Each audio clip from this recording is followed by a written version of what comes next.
नमस्कार, देश प्रदेश के इस खास शो में आपका बहुत बहुत स्वागत है। मैं हूं आपके साथ जया कौशिक त्रिवेदी। चुनाव आयोग ने कल 5 राज्यों में होने जा रहे विधानसभा चुनावों की तारीखों का ऐलान कर दिया और इस बार पश्चिम बंगाल में 8 चरणों में चुनाव होंगे। जहां बीजेपी ने चुनाव की तारीखों का स्वागत किया, वहीं ममता बनर्जी ने शक जाहिर किया है कि चुनाव का शेड्यूल केंद्र में सत्ता में बैठी पार्टी के कहने पर बनाया गया है। फोटो खिंचवाने का वक्त पूरा हो गया है। स्कूटर पर सवारी की लड़ाई तेज हो रही है। वो वोटों की लड़ाई में बदल रही है। 33 दिन की लड़ाई सभी रिकॉर्ड तोड़ रही है। 2016 में 7 दौर में चुनाव हुए, 2019 में भी। इस दफे पहली बार 8 दौर में वोटिंग होने जा रही है। ममता बनर्जी शक जता रही हैं कि चुनाव का शेड्यूल केंद्र में सत्ता में बैठी पार्टी के कहने पर बनाया गया है। मुझे बीजेपी के सूत्रों से पता लगा है कि उनके सुझाव और चुनाव की तारीखें एक जैसी हैं। किसको फायदा हो रहा है? चुनाव आयोग से मेरा सवाल है कि आधे जिले में एक दिन में चुनाव क्यों? क्योंकि हम दक्षिण 24 परगना में मजबूत हैं, वो वहाँ 3 फेज में चुनाव करवा रहे हैं। क्या ये अमित शाह और नरेंद्र मोदी के कहने पर किया जा रहा है? यहाँ उनको 23 दिन क्यों दिए? ये एक खेल है और मैं इसमें आपको हरा दूंगी। हम जमीन से जुड़े लोग हैं। मुख्य चुनाव आयुक्त सुनील अरोड़ा ने प्रेस कॉन्फ्रेंस में सारी जानकारी दी। Current kind of charges and counter charges को एक तो लगा ही रहा, चार्जेस तो सभी एक दूसरे पे लगा रहे हैं, तो we have to find a kind of mean way out. BJP ने तारीखों का स्वागत किया है। इलेक्शन कमीशन ने 8 चरणों में बंगाल का चुनाव की घोषणा कर दी है और सभी राजनीतिक दलों की मांग थी कि इसका स्पान बढ़ाया जाए, क्योंकि सेंट्रल फोर्स के डिप्लॉयमेंट में थोड़ा समय चाहिए। केंद्रीय बलों की 12 कंपनियां पहले से ही काम पर हैं। कुल 125 कंपनियां भेजने की बात अब तक हो चुकी है। चुनावी कार्यक्रम को तृणमूल ने जिस तरह से लिया है, उससे भले ही राजनीतिक माहौल गर्म हो, लेकिन ममता तीसरी बार मुख्यमंत्री पद की लड़ाई में शांत और आश्वस्त दिख रही हैं। चुनाव के शेड्यूल को लेकर तृणमूल कांग्रेस के आक्रामक बयान के बाद राजनीतिक माहौल में पश्चिम बंगाल में तापमान बढ़ने वाला है। पश्चिम बंगाल के मुख्यमंत्री, जो तीसरी बार मुख्यमंत्री बनने की उम्मीद रखती है, अपनी तेवर बिल्कुल कूल और कॉन्फिडेंट रखा। कोलकाता से सौरभ गुप्ता के साथ मोनिदीपा बनर्जी, एनडीटीवी इंडिया। मध्य प्रदेश में ग्वालियर में वार्ड नंबर 44 से पार्षद और हिंदू महासभा के नेता बाबूलाल चौरसिया ने कांग्रेस का दामन थाम लिया। बाबूलाल उस वार्ड से पार्षद है जहां गॉडसे का मंदिर बनाया गया था। पूर्व मुख्यमंत्री कमलनाथ की मौजूदगी में उनको पार्टी में शामिल किया गया, स्वागत हुआ उनको, जिसको लेकर बीजेपी तो सवाल खड़े कर ही रही है। कांग्रेस के नेता भी सवाल खड़े कर रहे हैं और ये पूछ रहे हैं कि क्या प्रज्ञा ठाकुर अगर आएंगी तो उनका भी स्वागत किया जाएगा। कौन है बाबूलाल चौरसिया? विचारधारा, कातिल विचारधारा है। विचारधारा जो कि जिसने की महात्मा गांधी की हत्या की, वो विचारधारा आज भी जिंदा है। हम उस मामले में संदिग्ध हैं। नाथूराम गोडसे के पुजारी रहे हिंदू महासभा के पार्षद बाबूलाल चौरसिया की एंट्री को लेकर कांग्रेस में बगावती सुर उठे हैं। कौन है बाबूलाल चौरसिया? पूर्व मुख्यमंत्री दिग्विजय सिंह पूछ रहे हैं कौन है बाबूलाल। फिर उसको गांधी की विचारधारा से मेल। वहीं पूर्व केंद्रीय मंत्री अरुण यादव पूछ रहे हैं क्या भोपाल की सांसद प्रज्ञा सिंह ठाकुर भविष्य में कांग्रेस में प्रवेश करेंगी तो क्या पार्टी उसे स्वीकार करेगी। गांधी के हत्यारे गॉडसे का मंदिर बनाना, उसकी पूजा अर्चना करना और फिर उसको गांधी की विचारधारा से मेल मिलाप कराना, ये मुझे उचित नहीं लगा और इसलिए मैंने अपना जो मेरे मन में था वो मैंने अपना विचार प्रकट किया सबके सामने। कुछ मुखर हैं तो कुछ समझ नहीं पा रहे कि पार्टी का आधिकारिक स्टैंड आखिर इस मामले में क्या होगा। सीनियर लोगों के संज्ञान में है पूरा, और मैं मानता हूं कि अरुण यादव जी की अपनी भावनाएं हैं और पूरे मुद्दे पर लीडरशिप संज्ञान में है और सही समय पे आप सबको इस बारे में बताएं। गांधी के नाम पर बीजेपी नेता भी कांग्रेस से पूछ रहे हैं आखिर गोडसे का पुजारी कांग्रेस में कैसे शामिल हुआ। इससे बड़ा दुर्भाग्य और क्या हो सकता है।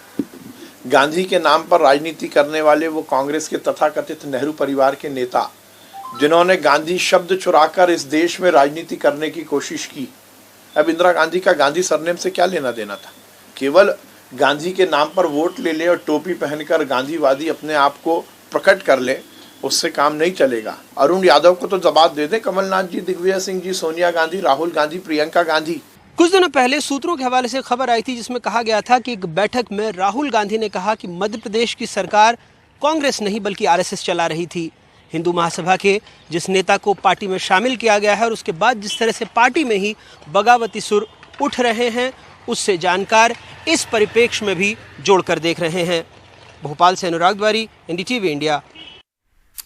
कांग्रेस महासचिव प्रियंका गांधी आज वाराणसी के दौरे पर हैं और पार्टी की तरफ से बताया गया है कि वो संत शिरोमणि श्री गुरु रविदास जी की महाराज की जयंती समारोह में हिस्सा लेंगे। वाराणसी प्रधानमंत्री का संसदीय क्षेत्र है, इसलिए प्रियंका गांधी के इस दौरे के राजनीतिक मायने भी काफी हैं। इससे पहले वो पिछले हफ्ते प्रयागराज गई थीं, जहां उन्होंने मछुआरों से मुलाकात की थी। मछुआरों का ये आरोप था कि पुलिस ने उनके नाव तोड़ दी हैं और उनके साथ मारपीट की है। प्रशासन से अनुरोध है कि जो लोग धूप में खड़े हैं उन्हें। और अब बात करते हैं हरियाणा की मजदूर नेता नवदीप कौर की। आखिरकार 45 दिनों के बाद कल करनाल जेल से वो रिहा कर दी गई। मजदूर नेता नवदीप कौर के खिलाफ जबरन वसूली, गैर कानूनी जमावड़ा और हत्या की कोशिश का मामला दर्ज किया गया था। उन्हें कुंडली बॉर्डर पर धरना देते वक्त गिरफ्तार किया गया था। रिहाई के बाद नवदीप कौर ने कहा कि वो लोगों के लिए काम करती रहेंगी और सिंघू बॉर्डर पर जाकर किसानों के साथ धरना प्रदर्शन में शामिल होंगी। 45 दिनों के बाद नवदीप कौर हरियाणा के करनाल की जेल से बाहर आ गईं। 23 साल की लेबर एक्टिविस्ट को हरियाणा पुलिस की तरफ से दायर किए 3 मामलों में से तीसरे में भी जमानत मिल गई। आज लोगों की वजह से मैं बाहर आई हूँ और आगे भी लोगों के लिए मैं ऐसी लड़ाई लड़ती रहूँ।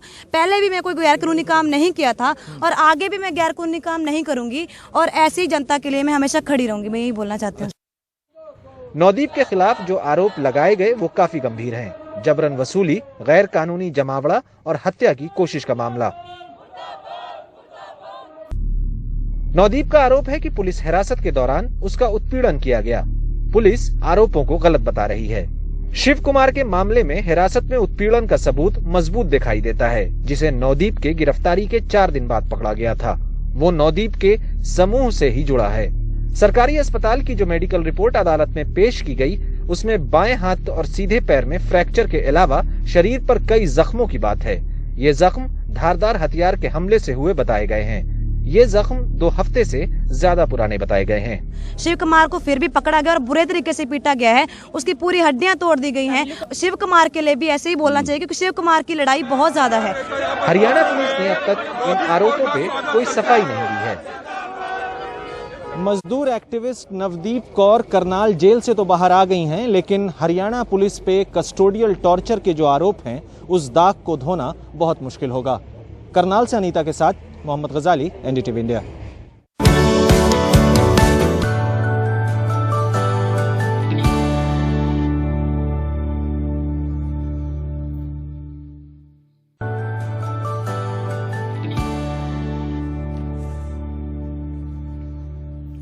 कोलकाता की बात करते हैं, जहां कुदघाट इलाके में एक भयावह हादसा हुआ। 4 सफाई कर्मियों की मौत हो गई। देखते हैं रिपोर्ट। एक दुखद हादसा जिसने 4 सफाई कर्मियों की जान ले ली। शुरुआती खबरों से लग रहा है कार्बन मोनोऑक्साइड के जहर में दम घुटने से इनकी मौत हुई। जमी हुई कीचड़ में ये कार्बन मोनोऑक्साइड थी। सुबह भी ये सफाई कर्मी नीचे उतरे थे। एक का पांव फिसला और कीचड़ हटने से मोनोऑक्साइड गैस बाहर आ गई। दूसरे उसे बचाने उतरे लेकिन बेहोश हो गए। कुल 7 लोगों की यही हालत हो गई। वहाँ कीचड़ में कार्बन मोनोऑक्साइड छिपी हुई थी और वो बाहर आ गई। तभी वहाँ मौजूद लोग बेहोश हो गए। अधिकारियों का कहना है इस हादसे की जांच होगी और जिम्मेदारी तय की जाएगी। Deputy CMHO from health department अधिकारी वहां जाकर जांच करेंगे और उसके बाद अगला कदम उठाया जाएगा। परिवारों में मातम का माहौल है। उन्हें 5 लाख का मुआवजा दिया जा रहा है और एक नौकरी का वादा। गतकाल থেকে যতটা आशा হতো मदद का स्वागत है, लेकिन सिर्फ एक नौकरी से काम नहीं चलेगा। एक जिंदगी खोई है, इसलिए कार्रवाई होनी ही चाहिए। कई कोशिशों के बाद भी भारत में मैनुअल स्कैवेंजिंग बंद नहीं हो पाया है। हर घटना के बाद उम्मीद होती है कि शायद स्थिति में बदलावट आ जाए, लेकिन हर बार ये सिर्फ आंकड़ों में शामिल हो जाते हैं। कोलकाता से सौरभ गुप्ता, एनडीटीवी इंडिया। महंगाई की मार ने लोगों को परेशान कर दिया है। पेट्रोल डीजल के साथ साथ अब रसोई गैस की कीमतें भी आसमान छू रही हैं। राजस्थान में घरेलू गैस सिलेंडर की कीमत अब 798 रुपए पहुंच गई है, जो महीने की शुरुआत में 698 थी। आइए देखते हैं हर्षा कुमारी सिंह की रिपोर्ट। भूरी देवी घर के बाहर लकड़ी का चूल्हा जला रही हैं। इन दिनों ये ज्यादा काम में आ रहा है। गैस के दाम बढ़ते ही जा रहे हैं और ऐसे में गैस के चूल्हे पे रोटी सेकना महंगा पड़ता है। गैस रोटी बनाने में ज्यादा खर्च होता है। शाम को 20-25 रोटियां बनती हैं इनके घर में, क्योंकि घर में 3 बच्चे हैं और उनका पेट तो भरना है ही। आसपास से लकड़ी इकट्ठा करके आग जला के इस चूल्हे पे अब भूरी देवी रोटियां सेक लेती हैं। चूल्हा पे रोटी बनाऊं, कभी सब्जी, 1 महीना सिलेंडर न छाले, 1000 के 900 को लमसम सिलेंडर हो गया। अब 20-25 रोटी तो 5 परिवार साथ में, तो वो तो कथा रोटी सब्जी तो बनाना ही पड़ता ना, पेट थोड़ी रहे भाई, भूखा थोड़ी रहता है। तो फिर बाहर लकड़ी के चूल्हे पे बना लेते हो? हाँ, कभी वहाँ बना लेते हैं, तो नहीं तो फिर तो ये तो इनमें तो बनाना ही पड़ता है ना। परिवार कुछ महीने पहले गांव से शहर आया था। गांव में सब्सिडी वाला गैस कनेक्शन है और यहाँ अक्सर सिलेंडर ब्लैक मार्केट से खरीदना पड़ता है। पिछले 1 महीने में सिलेंडर के दाम 100 रुपए बढ़े हैं और 3 महीने में 200 रुपए। 2 दिसंबर को सिलेंडर के दाम थे 648 रुपए, 50 रुपए बढ़ने के बाद 15 दिसंबर को 50 रुपए और बढ़ गए और हो गए 698। जनवरी में दामों में वृद्धि नहीं हुई और फरवरी में 3 बार घरेलू गैस के दाम बढ़े हैं। 4 फरवरी को 25 रुपए बढ़ के 723 हुए सिलेंडर, 14 फरवरी को 50 रुपए बढ़ के 773 हो गए और फिर 25 फरवरी को 25 रुपए और बढ़ के अब घरेलू गैस सिलेंडर 798 रुपए पर है। सीता कुमारी के परिवार में 8 सदस्य हैं। हर महीने इन्हें 3 सिलेंडर की जरूरत पड़ती है, यानी कि 300 रुपए बढ़ गया है उनका घरेलू खर्चा। मेरे घर में 8 परिवार है, 3 सिलेंडर खत्म होता है महीने में। अब महीने के इतने पैसे बढ़ गए तो हम गरीब आदमी कहाँ से करेंगे? टोल बढ़ गया, तनख्वाह भी सब कट गई और हम अब कैसे चलाएंगे घर? घरेलू गैस के अलावा कमर्शियल सिलेंडर भी 1300 रुपए से बढ़ के 1600 रुपए पहुँच चुका है। पहले हमारे 14-15 हज़ार रुपए मिल जाते थे, खाना खर्चा रोजी रोटी चलती थी, और अभी कुछ नहीं चल रहा। नील बटन नील है। पहले 1350 थी, अभी प्रेजेंट में 1650 रुपए है। कम से कम महीने के 4000 रुपए कम से कम फर्क पड़ा है। कोविड महामारी के पहले समय समय से घरेलू गैस पे सब्सिडी लोगों के खातों में अपने आप आ जाती थी, लेकिन सरकारी खर्च बढ़ गया है और ऐसे में सब्सिडी भी बैंक खातों में नहीं पहुंच रहा है, जिसके चलते मध्यम वर्ग के परिवारों पे सबसे ज्यादा असर पड़ रहा है। जयपुर से हर्षा कुमारी सिंह, एनडीटीवी इंडिया।